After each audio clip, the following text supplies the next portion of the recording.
पहला प्रश्न है, एक धनराशि चक्रवृद्धि ब्याज की दर पर 10 वर्षों में 2 गुना हो जाती है। वह धनराशि कितने वर्षों में 8 गुना हो जाएगी, हमें फाइंड करना है। जैसे कि आप जानते हैं, कोई धनराशि 1 से कितना हो गई है, 2 हो गई है, कितना, ये 10 वर्ष में। यही धनराशि 1 से कितना 8 गुना होनी है। इस 8 गुना को कितने लिख सकते हैं, 2 की पावर 3 हो जाएगा ये क्लास। तो 2 की पावर 3 का मतलब 3 से 10 को मल्टीप्लाई करेंगे तो कितना हो जाएगा, ये 30 वर्ष। तो यह धनराशि 30 वर्ष में क्या हो जाएगी, ये 8 गुना हो जाएगी। दूसरा प्रश्न है, x plus 1/2x equal to 3 दे रखा है, तो हमें फाइंड करना है 8x³ प्लस के 1/x³ की वैल्यू कितनी होगी।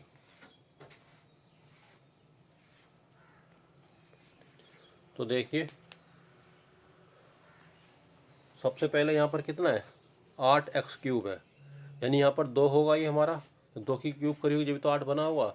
तो यहाँ से हमें क्या करना पड़ेगा, 2 से मल्टीप्लाई करनी पड़ेगी इसको। तो ये कितना हो जाएगा, 2x प्लस के 1/x, जब 2 से मल्टीप्लाई करेंगे 2 कैंसिल हो जाएगा, ये इक्वल टू 6 हो जाएगा।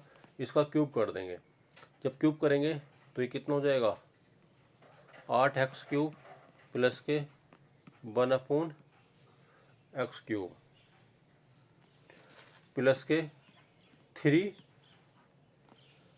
अब ये 2x इंटू 1/x और a प्लस बी, यानी दोनों की वैल्यू कितनी आ जाएगी, यहाँ पर ये 6 आ जाएगी क्लास। ये यहाँ पर मल्टीप्लाई में इक्वल टू कितना हो जाएगा, 216। x से x कैंसिल हो जाएगा क्लास। ये जब 2 और 3 की मल्टीप्लाई करेंगे तो कितना जाएगा, ये प्लस के 6 इक्वल टू कितना, 216। तो यहाँ से 8x³ प्लस 1/x³ कितना हो जाएगा क्लास, ये तो 6 दूनी 12 या 36 आएगा क्लास। ये 216 में से हम क्या करेंगे, 36 को कैंसिल घटा देंगे तो कितना हो जाएगा, ये 180, यानी 8x³ प्लस 1/x³ की वैल्यू कितनी हो जाएगी, 180 हो जाएगी क्लास। ये तीसरा प्रश्न है, ये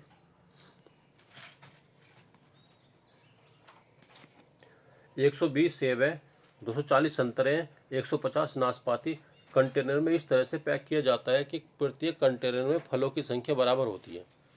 यानी जितने भी ये फ्रूट्स दिए गए हैं इनको किसी कंटेनर में रखना है, और जो है सभी की संख्या क्या होनी चाहिए, इनकी कंटेनर में बराबर बराबर आ जाने चाहिए, और एक कंटेनर में केवल एक ही प्रकार के क्या होने चाहिए, फल होने चाहिए। तो कोई भी फल बिना पैक के न छोड़ा जाए, तो इस आवश्यक कंटेनरों की न्यूनतम संख्या बतानी है कितनी होगी। तो क्लास 120, 240 और 150, इसका एचसीएफ कितना हो जाएगा क्लास हमारा। ये एचसीएफ की बात करेंगे तो एचसीएफ हो जाएगा हमारा ये 30। तो सेब के लिए जो कंटेनर चाहिए होंगे 30 से भाग करेंगे इसको, 30 चौक 120। संतरे के लिए जो करेंगे 30 से भाग करेंगे 240 को, तो 30 अट्ठे 240। और नाशपाती के लिए कंटेनर चाहिए होंगे 30 पंजे 150। तो जो टोटल कंटेनर होंगे कितने हो जाएंगे, ये 4 प्लस के 8 प्लस के 5, 8 4 12 और 5 17। टोटल कितने कंटेनर की आवश्यकता होगी, तो 17 कंटेनर की ये आवश्यकता होगी। प्रश्न संख्या 4 है ये,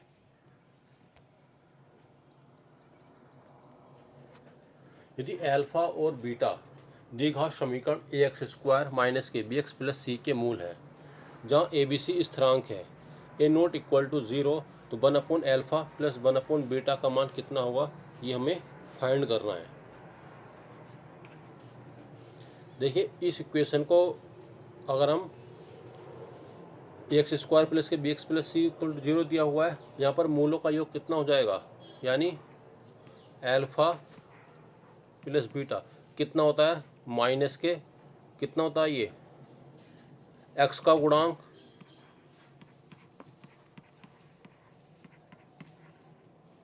बटे एक्स स्क्वायर का गुणांक।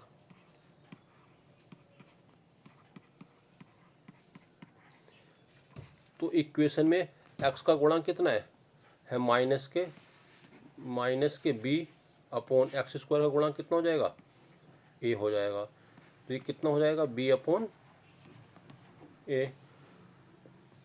जो अल्फा बीटा का मल्टीप्लाई कितना होगा, अचर पद यानी सी हो जाएगा बटे एक्स स्क्वायर का गुणांक यानी ए हो जाएगा हमारा ये। जब इस इक्वेशन को सॉल्व करेंगे 1 upon alpha plus 1 upon beta, तो कितना हो जाएगा ये ऊपर, ये alpha plus beta upon alpha beta. अभी हमने एल्फा और बीटा की वैल्यू फाइंड करी है, तो कितना आई है, बी अपॉन ए अपॉन एल्फा बीटा की मल्टीप्लाई कितना आई है, सी अपॉन ए। देखिए इनका आपस में मल्टीप्लाई होगा, इसका आपस में मल्टीप्लाई होगा, तो बी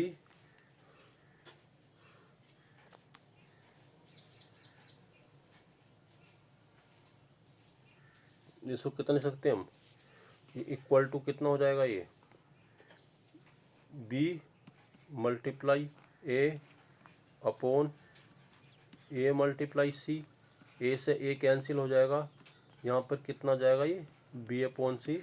इस प्रश्न का आंसर हो जाएगा। प्रश्न संख्या 5 है ये।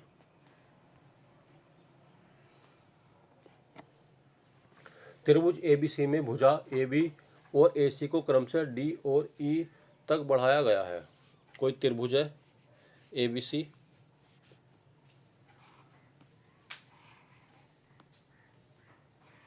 ये देखिए ए बी सी है। ए बी और ए सी को डी और ई तक बढ़ाया गया। ए बी को कहाँ तक, डी तक, और ए सी को कहाँ तक बढ़ाया गया, ई तक बढ़ाया गया है। एंगल सी वी डी और एंगल बी सी ई के समद्विभाजक बिंदु पी पर मिलते हैं। इसका समद्विभाजक और इसका समद्विभाजक बिंदु कहाँ पर मिलता है, पी पर मिलता है। एंगल ए कितना दिया गया क्लास, 78 डिग्री गया है। तो एंगल पी की वैल्यू में फाइंड करनी है कितनी होगी। तो क्लास जो एंगल पी होगा यहाँ पर ये कितना होता है, 90 माइनस के एंगल A/2 होता है ये। तो इसको हम कितना लिख सकते हैं, 90 माइनस के 78/2, तो कितना हो जाएगा ये 90 माइनस के 39। तो यहाँ से एंगल पी की वैल्यू कितनी आ जाएगी, ये 51 डिग्री। तो यहाँ पर जो कोण पी होगा कितना होगा, ये 51 डिग्री का होगा ये। प्रश्न संख्या 6 है ये।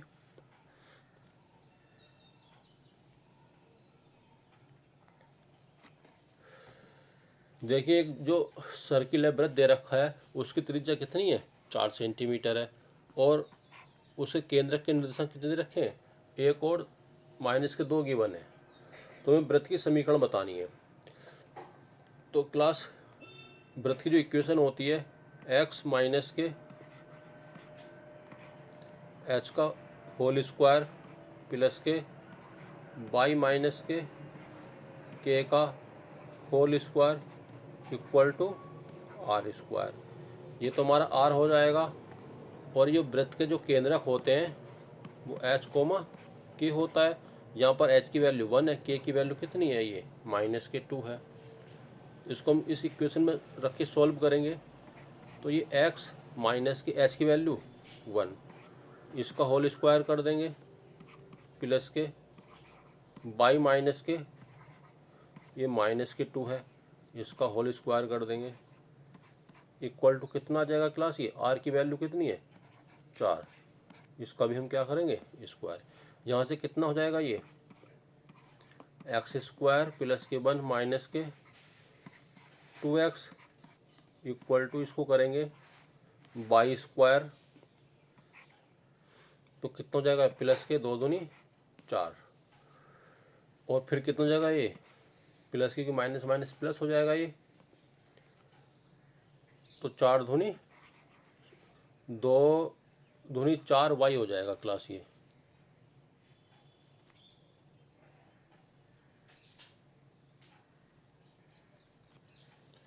कितना जाएगा ये 4 वाई।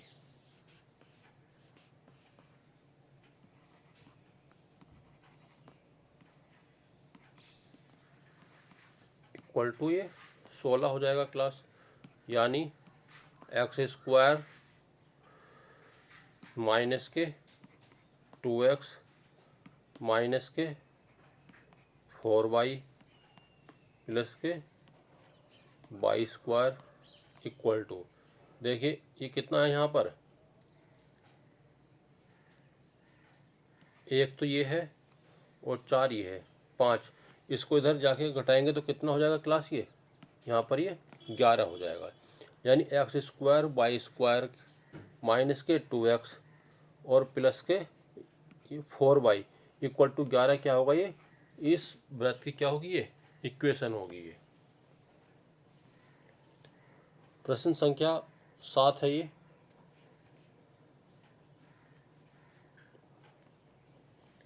एक पतंग आकाश में उड़ रही है। मैदान पर एक बिंदु से पतंग के धागे की लंबाई कितनी है, 420 मीटर है। मैदान से धागे का उन्नयन कोण कितना है, 30 डिग्री का है। तो धागे में कोई भी ढीलापन नहीं हो तो पतंग की ऊंचाई हमें ज्ञात करनी है, कितनी होगी।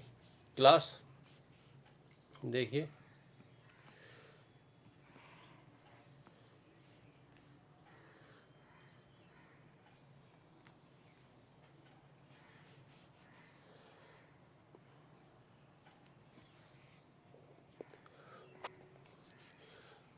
ये यहाँ से इतनी ऊंचाई पर हमारे क्या है, ये पतंग उड़ रही है। ये यहाँ से क्या है, ये पतंग उड़ रही है। उन्नयन कोण कितना है क्लास, ये 30 डिग्री का है। इस धागे की लंबाई कितनी है, ये 420 मीटर है। तो ज़मीन से पतंग की हाइट कितनी है ये हमें फाइंड करना है। जैसे कि आप जानते हैं क्लास, अगर ये उन्नयन कोण हमारा 30 डिग्री रहता है, अगर हम tan 30 की बात करते हैं तो ये 1 हो जाएगा। tan 30 की वैल्यू कितनी होती है, 1/√3 होता है। ये √3 हो जाएगा, तो ये कितना हो जाएगा हमारा 2 हो जाएगा। प्रश्न में ये 2 की वैल्यू कितनी है, 420 है, तो 1 की वैल्यू कितनी हो जाएगी, 210। तो यहाँ पर पतंग कितनी ऊंचाई पर उड़ रही है, ज़मीन से 210 मीटर पर ये उड़ रही है। हमारे इस प्रश्न का आंसर हो जाएगा। प्रश्न संख्या 8 है ये। आप यहाँ पर देख सकते हैं √18 माइनस के 2 √77 का मान ज्ञात करना है। क्लास अगर हम इसको a प्लस बी की फॉर्म में, और ये कितना हो जाएगा हमारा अंडर रूट में a मल्टीप्लाई √b।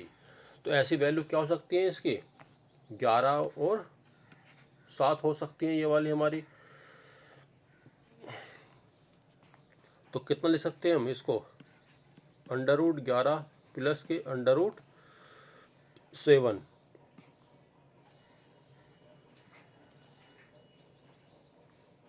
तो हमारा आंसर कितना हो जाएगा क्लास इसका, √11 प्लस √7 हमारे इस प्रश्न का ये आंसर हो जाएगा। प्रश्न संख्या 9 है हमारी ये।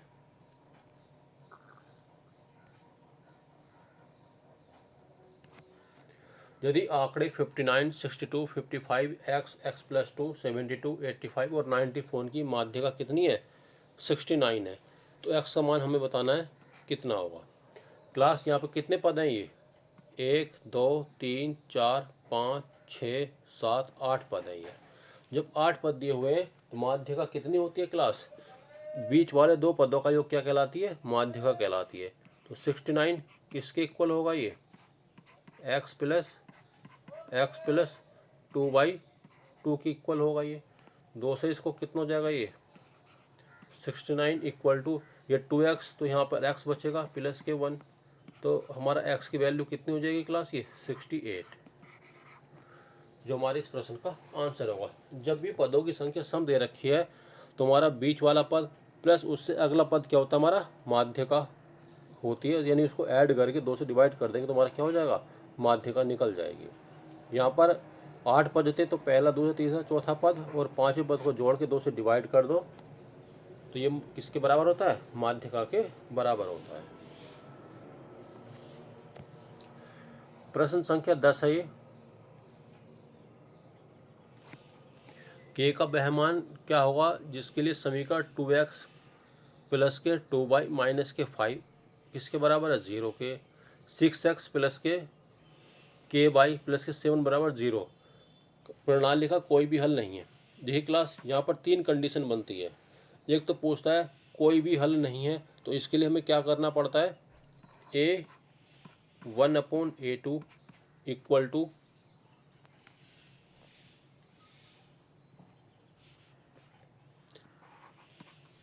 A1/A2 equal to V1/B2 not equal to C1/C2।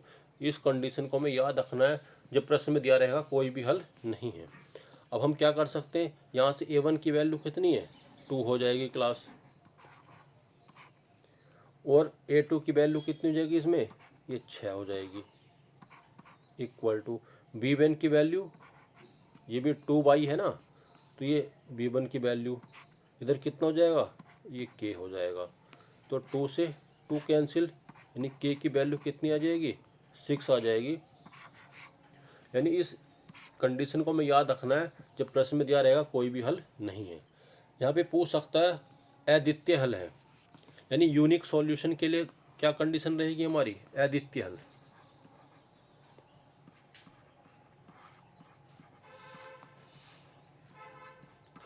इसके लिए जो कंडीशन रहेगी हमारी, A1/A2 नॉट इक्वल टू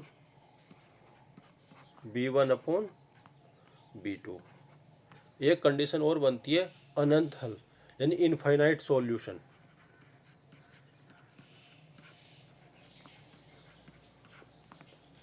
इसके लिए क्या रहता है, A1/A2 इक्वल टू B1/B2 और इक्वल टू क्या हो जाएगा ये हमारा, C1/C2।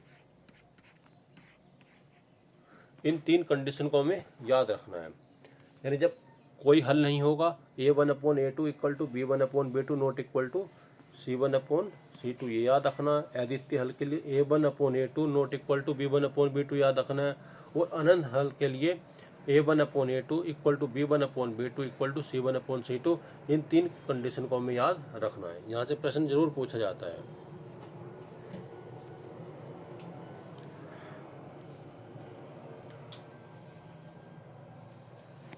एक समलंब चतुर्भुज की एक समांतर भुजा दूसरी की 2 गुनी है, यानी एक भुजा की लंबाई x है तो दूसरी कितनी हो जाएगी, 2x हो जाएगी, और उनकी बीच की दूरी कितनी है, 10 सेंटीमीटर है, और क्षेत्रफल कितना है, 900 वर्ग सेंटीमीटर है।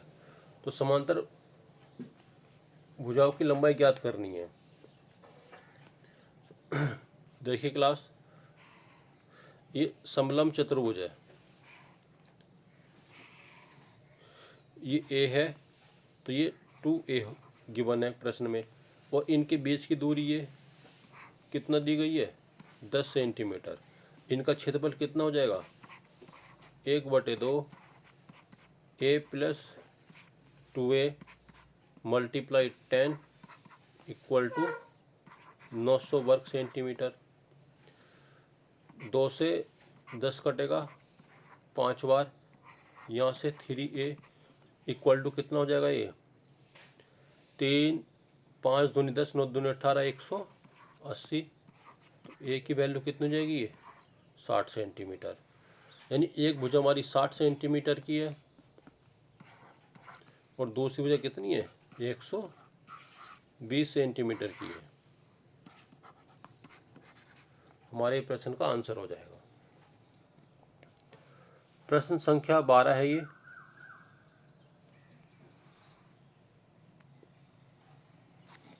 4 अंकों की वह बड़ी से बड़ी संख्या ज्ञात करो जो 10, 15 और 18 से विभाजित हो। तो इस तरह के प्रश्न को करने के लिए सबसे पहले 4 अंकों की बड़ी से बड़ी संख्या कौन सी हो जाएगी हमारे, 4 बार हम 9 को लिख सकते हैं। ठीक है, इनका एलसीएम कितना होगा, 10, 15 और 18 का, तो एलसीएम हो जाएगा ये 90। इस तो बड़े से बड़ी बताने जो इनसे विभाजित हो जाएगी, तो 90 से इसको डिवाइड करेंगे हम, तो एक बार जाएगा यहाँ पे 90 आएगा, फिर 99 हो जाएगा क्लास, ये एक बार और करेंगे 90।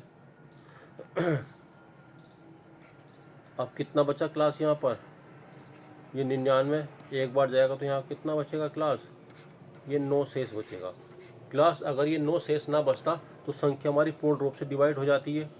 तो इस संख्या से हम क्या करेंगे, 9 को घटा देंगे, तो वह बड़ी से बड़ी संख्या कितनी हो जाएगी, 9990 होगी, जो 10, 15 और 18 से पूर्णतः विभाजित होगी। प्रश्न संख्या 13 है ये।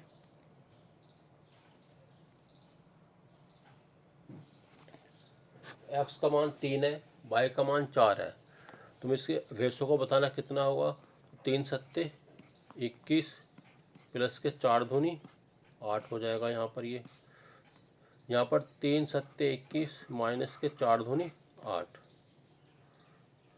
तो कितना हो जाएगा, ये 29 हो जाएगा क्लास। ये कितना हो जाएगा, 11 में 60 गए, कितना आएगा, तो ये 13 आ जाएगा। तो रेशो कितना आ जाएगा, 29 रेशो 13 हमारा क्या होगा, इस प्रश्न का आंसर हो जाएगा। ये प्रश्न संख्या 14 है ये। देखिए 20 लीटर का एक कंटेनर है ये, इसमें 10% सल्फ्यूरिक अम्ल है। सल्फ्यूरिक अम्ल की मात्रा में कितनी करनी है, 25% करनी है। तो मिश्रण में कितना सल्फ्यूरिक अम्ल मिलाया गया ये हमें बताना है।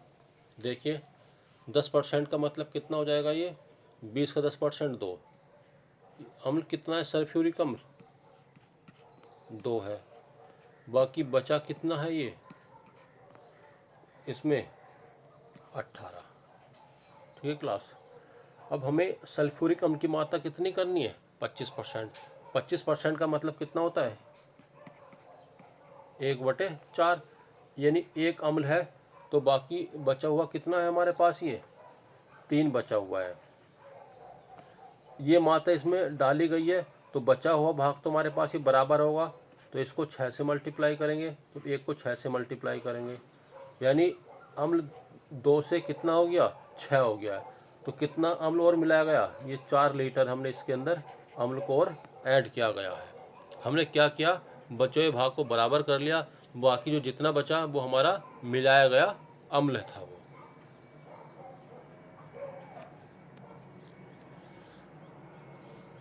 अगला प्रश्न है क्लास, XYZ का औसत भार कितना है, 50 किलोग्राम का है, यानी तो इनका औसत कितना हो जाएगा, ये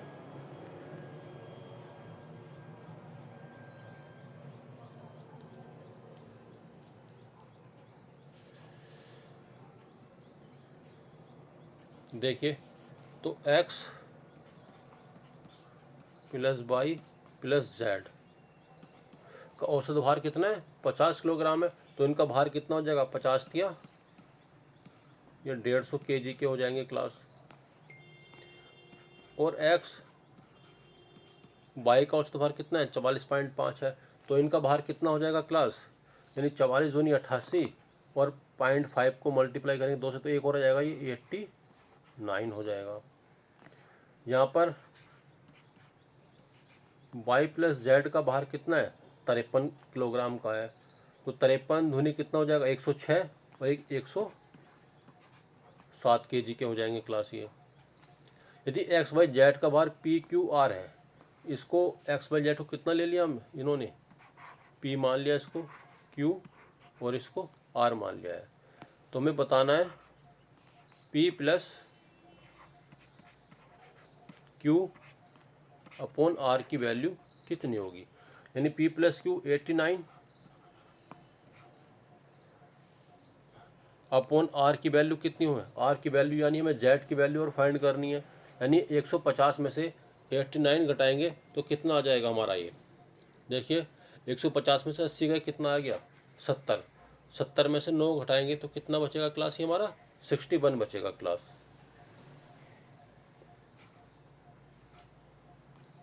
यानी आर की वैल्यू कितनी थी हमारे पास, ये 61 थी क्लास। इसको हम अप्रोक्सीमेट करने के लिए कितना कर सकते हैं, इसको हम 90 ले सकते हैं और इसको कितना ले लेंगे 60। 0 से 0 कट जाएगा क्लास, ये 3 बटे कितना जाएगा, ये 2 से काटेंगे, 3 से 3 या 9, 3 दूनी 6, तो लगभग 1.5 के पास हमारा क्या होगा, ये आंसर हो जाएगा।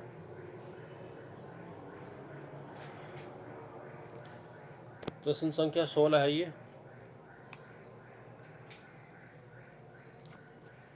tan x की वैल्यू कितनी है, 2 दे रखी है। कोट 90 माइनस के एक्स प्लस के tan 90 माइनस के एक्स, ये हमें वैल्यू बतानी है कितना होगा।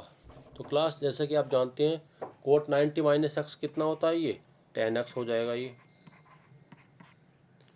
और tan 90 माइनस के एक्स कितना ले सकते हैं क्लास हम, इसको ये कोट x हो जाएगा हमारा।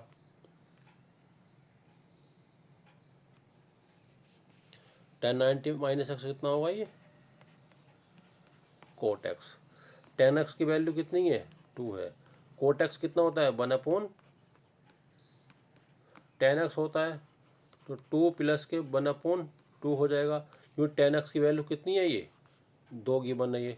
इसको कितना ले सकते हैं ये हम, 5/2 क्या होगा क्लास, इस प्रश्न का ये आंसर हो जाएगा।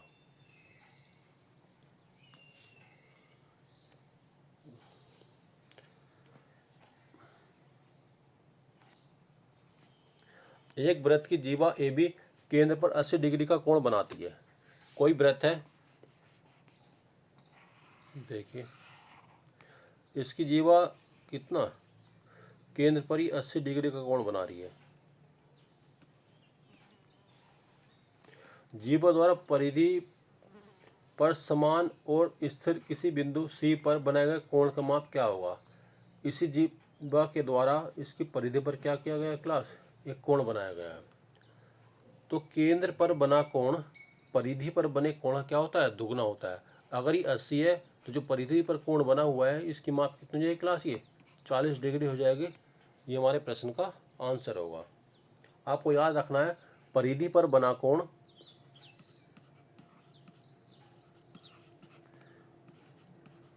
परिधि पर बना कोण केंद्र पर बने कोण का आधा होता है।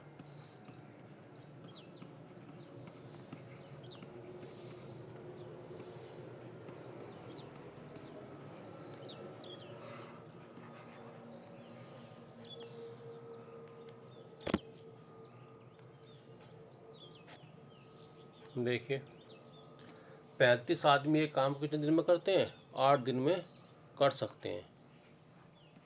35 व्यक्ति किसी कार्य को 8 दिन में कर सकते हैं।